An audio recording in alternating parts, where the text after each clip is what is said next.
Welcome to our summer edition of A Walk in the Park. I'm Fiona Dixon, and we've got a packed show for you today with all kinds of summer activities. We're going to start today's show with a look back at the Riverfront Park redevelopment and everything it's entailed. And with me today to do that is Garrett Jones, Director of Parks and Recreation. Garrett, thanks for being here. Thanks for having me.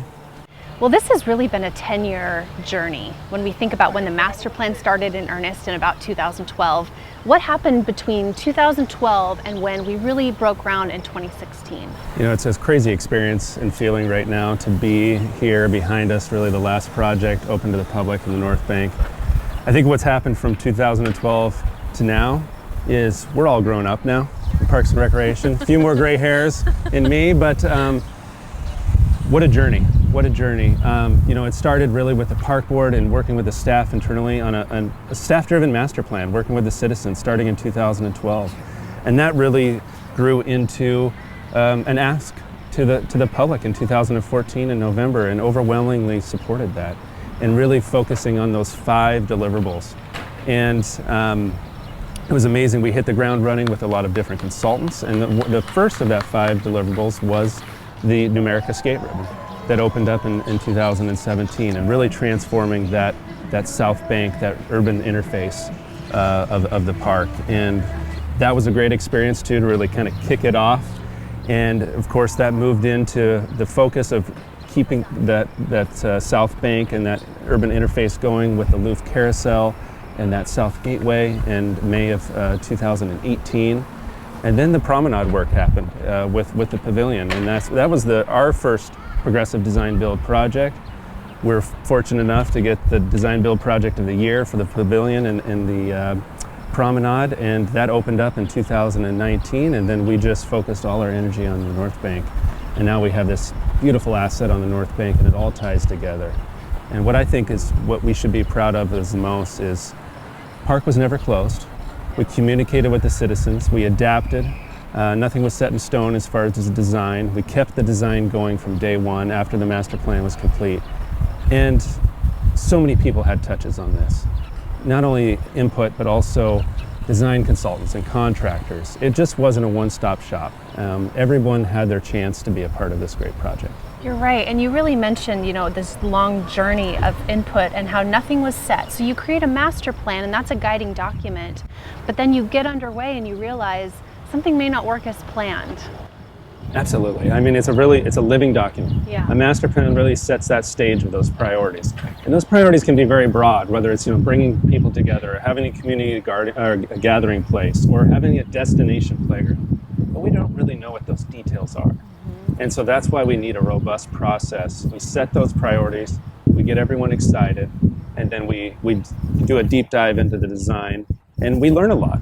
And a lot of that comes from the public and their input. It does, and we had some great open houses, and it's so neat to take a look back and see kind of the evolution. Sometimes what feels like a problem in that moment, and very much can be, ends up giving you a better result than maybe what you originally planned. I mean, I think of the cover of the pavilion. It was a wonderful idea to try to return to that expo concept, but it didn't work for a number of engineering reasons. But look what we ended up with. Yep, and it was amazing too. The principle around the cover we were still able to achieve, and that really came through the light blades of really having that canvas to be able to celebrate the community, and we were able to achieve that with the light blades. We wouldn't have been able to have the elevated experience or bring the landscape into the pavilion. So yes, what it seemed like a lot of heartache at the time and adaptation, but now you look at it and we need that. We need that push and pull. We need that compromise. And we need that input, and we get to an end product that I think we can all be proud of. That's right, and it's so neat. Our Cable 5 team has done such a beautiful job of capturing footage. It's easy to forget what it used to look like and how far we've come, and so it's so neat to look back on these pictures. Where we're standing today is a perfect example. This was a dirt parking lot. Dirt parking lot. Nobody knew this was Riverfront Park, that this is really our regional jewel here in Spokane. Now it is an active interface between the downtown and really a neighborhood park now on the North Bank. You come here at all hours of the day, whether it's 7:30 in the morning, 7:30 at night, this place is activated. From the multi-care signature basketball court that was sponsored by Hooptown USA, to our skate and wheels facility. That facility was designed by the users. Not us, not staff, not consultants. It was designed by the users, and that's pretty special. And that's what our parks should absolutely be about. And that really brings us to our next piece. So this was a huge master plan process. We've got another one coming up where we really want more community input too. Tell us about that. We do. We're really launching. So really, it's the Preserve and Play Parks and an Open Space Master Plan, and this is really going to focus on where do we go the next 10 years now. We focused on our swimming pools and aquatic centers in 2008. We focused on our downtown jewel in 2014. And now it's really the community telling us, what are we doing well? What are we missing? What are the gaps? And how do we launch that into the next generation? And it's really going to focus too on the neighborhood level. The 10-minute walk to every park and open space. And it's really going to set up those priorities and that action plan for us and the park board. And we're excited because we've taken it now 3 steps further, where we're going to take the public engagement to a whole different level. We want the public to drive this plan so then we can implement that plan. So, because we've learned a lot from different master plans, and we learned that to have a successful project, you need the public in the driver's seat. And so that's where we set up this master plan, and super excited by the end of the year to have a good roadmap ready to go and then look at what's next. And I think that's going to be exciting. Yeah, and how that roadmap then builds into an actual plan that you implement with a budget tied to it. And absolutely. And I think, our neighborhood parks in small doses have been updated in some cases, like a great example, Dutch Jakes Park. But a large investment has not happened since 1999. So we're due to take a look at our neighborhood parks. We sure are. Circling back to Riverfront as we wrap up here, there's a couple projects that are not necessarily fully part of the bond but are still happening in the park. Tell us a little bit about that and kind of where we wrapped up with our budget. So we wrapped up, the goal from day one is to utilize all the funding as we can and to invest that into Riverfront Park, and we did a heck of a job to be able to do that. Over 70 million of private and partnerships, public partnerships to reinvest into Riverfront Park. Now we're focusing on a couple other assets, and that's the North Suspension Bridge. It's under construction now to redeck. That will be open either end of winter or early spring next year. So that's a great infrastructure piece that was closed since April of 2019. Yeah. And then other is just art too. That was another focus in our bond, is we're going to have a seeking place that's going to be just adjacent to the pavilion.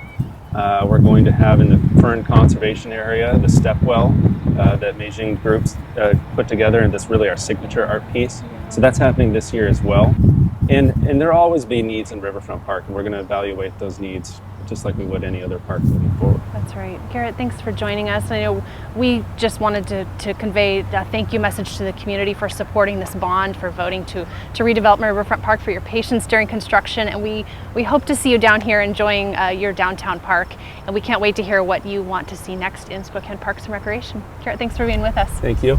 For more on Parks and Recreation in Riverfront Park, visit riverfrontparknow.com.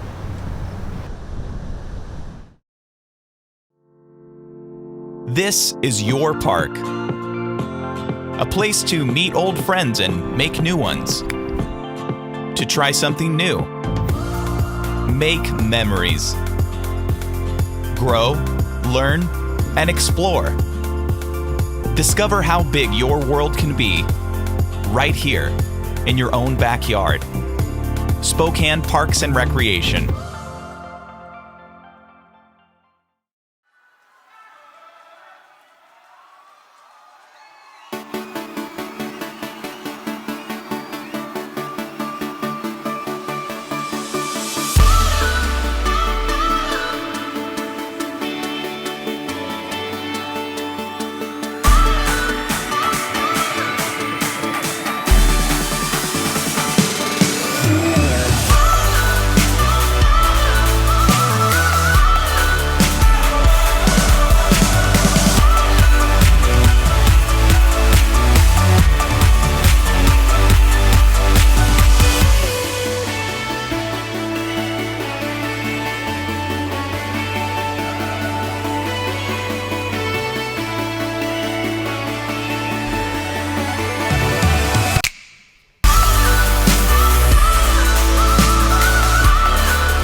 Fairway is calling your name. Book your tee time online for one of Spokane Parks and Recreation's beautiful golf courses: Downriver, Indian Canyon, Esmeralda, and the Creek at Qualchan.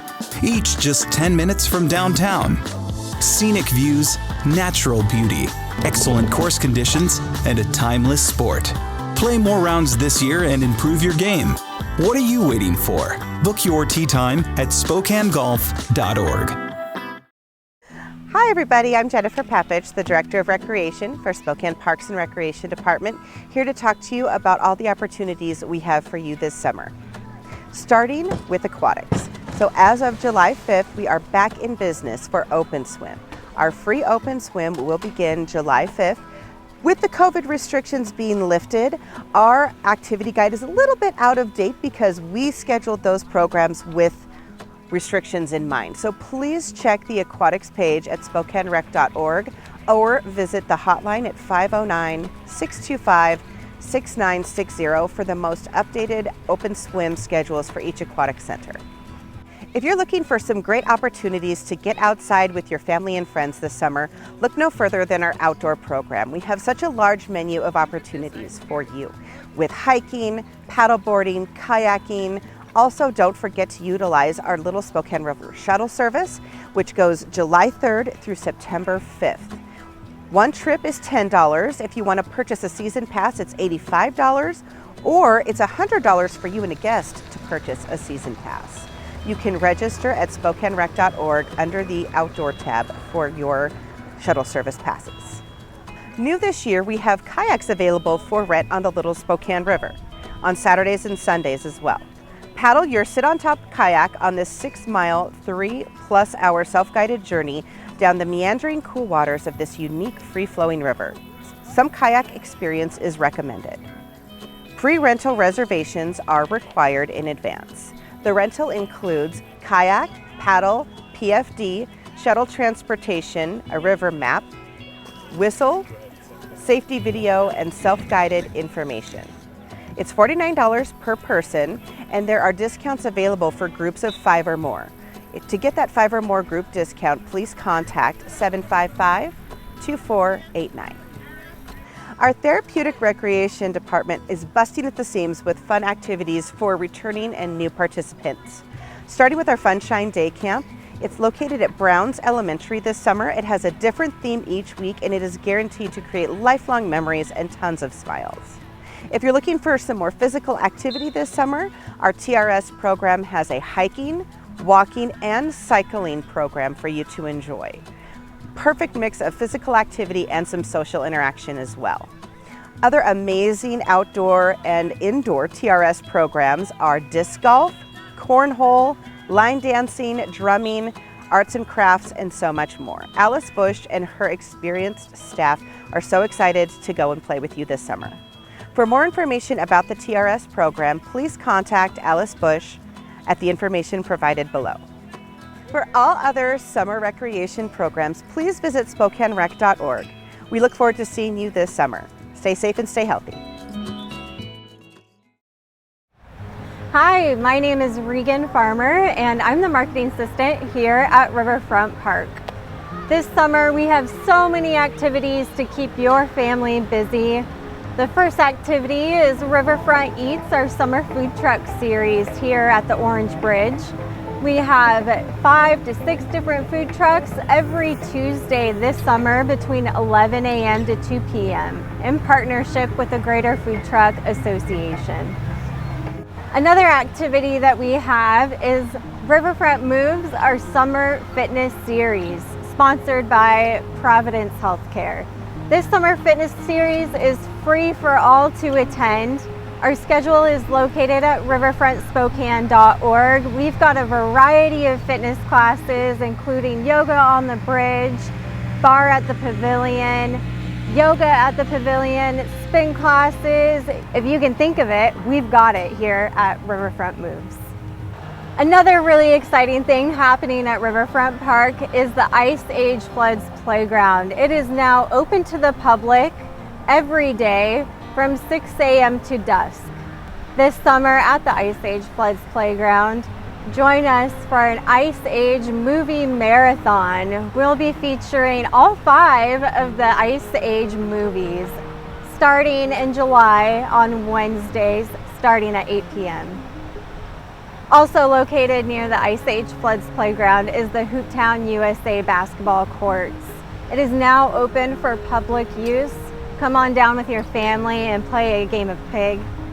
The artist Joshua Martell, who designed and created the mural at the Hooptown USA courts, worked on it over the past month. Come down and check it out. It is absolutely beautiful. The mural adds so much color and character to the space. It's definitely worth checking out, even if you're not playing basketball. Also located by the Ice Age Floods Playground is the Riverfront Skate and Wheels Park. The Riverfront Skate and Wheels Park is perfect for beginners, intermediate, and advanced skaters, scooters, bikers. Come down and check it out. You'll have a blast. Starting in August here at the Pavilion, we're going to have Shakespeare in the park. Make sure to check out that schedule, times, and showings at riverfrontspokane.org. Along with all of these free community engagement activities, we also have the Loof Carousel open, the Numerica Skate Ribbon, and Sky Ride open all summer long, daily from 10 a.m. to 8 p.m. So make sure to come on down and enjoy all that Riverfront has to offer. Our first concert series is happening right here at the Pavilion this summer. Make sure to go to SpokanePavilion.com and check out our concert schedule, including names like Machine Gun Kelly, Death Cab for Cutie, and more. It's been a tough year. We're ready to open things up. Come on down and enjoy all of our free activities. Enjoy a stroll through the park, hang out by the river, and enjoy all that Riverfront has to offer here in Spokane.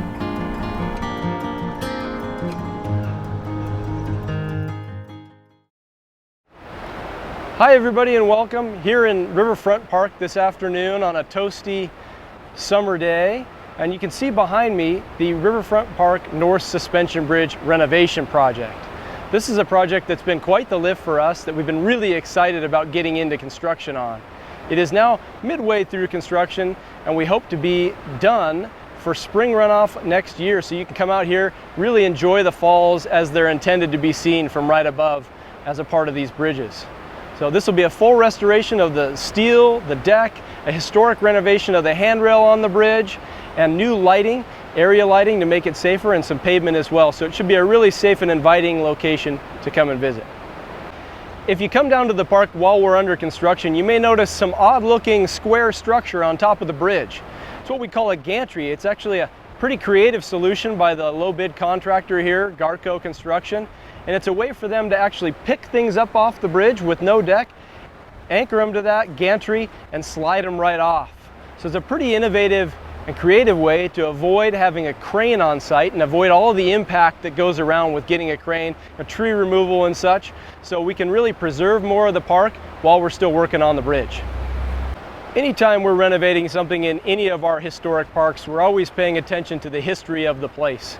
In Riverfront, these bridges are a contributing resource to our historic Expo 74 project. Of course, they were built for that expo, and we wanted to preserve as much as possible. And so the towers of the bridge, the cables of the bridge, and a lot of the steel are still in pretty good condition and will be preserved as is. So we're really selectively repairing and renovating here with that historic touch.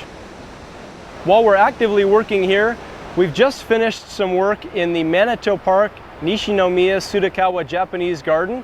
Of course, if you're familiar with that, it's a pretty special place, also Expo 74 related, and it has been fully renovated and restored, and the pond water quality is looking excellent. The fish are healthy, and we're ready for you to come back and visit that garden. Later this year, we've got another project planned in Comstock Park. Of course, for those of you who may remember the windstorm and the impact it had on its park, it was particularly devastating to the trees. One thing you didn't see so much of was the devastation to the irrigation system, which is all underground.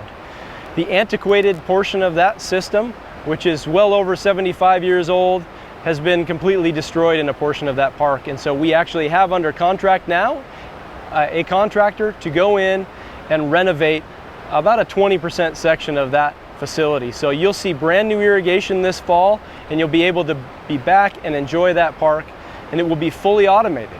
One of the things that'll be a big improvement for us is that automation. Rather than us plugging sprinklers in during the day, we'll be able to run it at night so you have more park to use during the day without risk of getting wet on our behalf. One last project to mention for you folks is our Parks and Natural Lands Master Plan project. This is a really important project for us, and it really guides the work that we do for the next 10 years. You've probably heard us mention this, but this is a document where we get to engage you, the general public, and learn what your priorities for our park system investment are in the next few years. In order to get in touch with you and learn your priorities about your parks, we have set up a number of engagement opportunities. We'll have open houses this summer. We'll have an online public survey. We'll be doing pop-up workshops at pools and parks. And we'll be posting signs for other ways to give you opportunities to engage with us and give us your priorities. One easy way to always check and make sure that you get up-to-date information about the Parks and Natural Lands Master Plan project is to go to SpokaneParksMasterPlan.org. You can punch in your email address and you'll get an invitation and a notification for everything that we do, even when we post studies and surveys. As a park planner and someone who geeks out about this kind of thing, I cannot stress to you how important it is to give us your opinion for your parks in the future. Your next big riverfront park type investment could be in your neighborhood park.